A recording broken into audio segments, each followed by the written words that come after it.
now in New Jersey. Powered by TAPinto. Brought to you by Lakeland Bank. And by Bag Up NJ, a public awareness campaign of the New Jersey Clean Communities Council.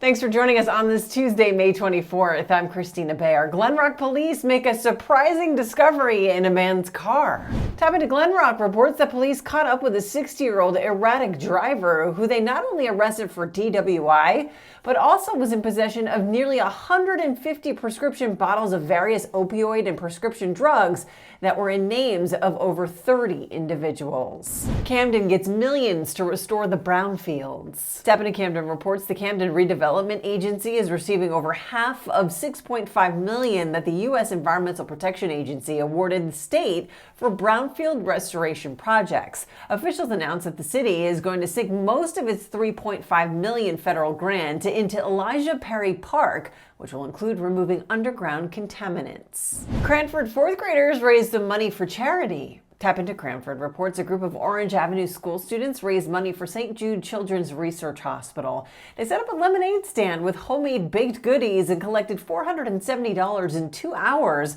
They plan to continue their fundraising. Up next, a Somerville pastor's unique request for the community.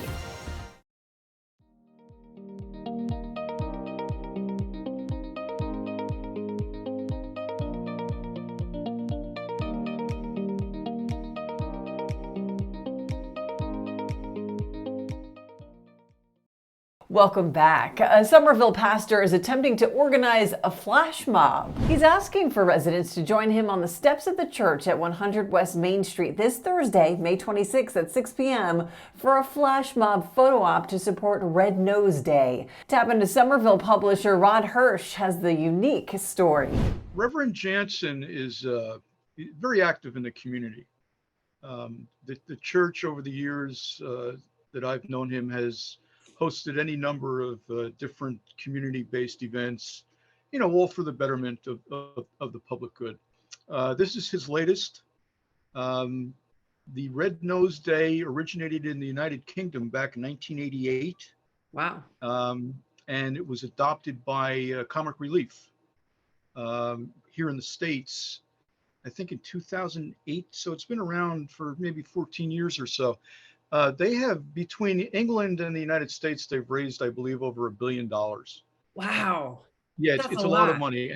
And all of this money is devoted to bettering the lives of children around the world, primarily, in the United States, Latin America, and in Europe, and now most recently, the Ukraine. They're trying to direct a lot of money and aid to the kids in the Ukraine. And it's a real simple premise.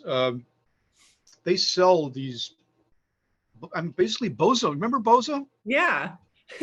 Well, they sell these Bozo noses at Walmart for $1 a piece, and that all of that gets turned over.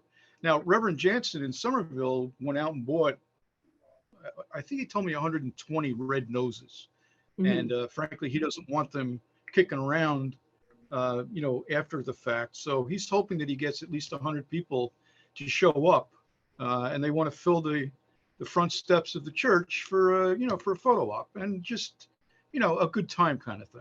That's awesome. So he's hoping that at least 100 people show up. And if they do, it's it's also just giving back, but also a community effort. Oh, absolutely. It's, post-COVID, I don't want to say post-COVID, but we're slowly getting back to normal, and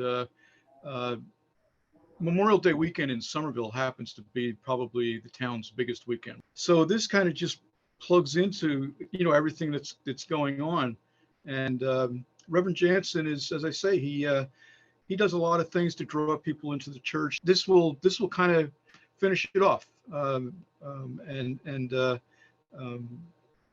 yeah, as I say, Reverend Jansen is he's known for his community outreach. It's great. I mean, and it's just one thing after another at that church. So it's more than just kneeling down and saying prayers at his church.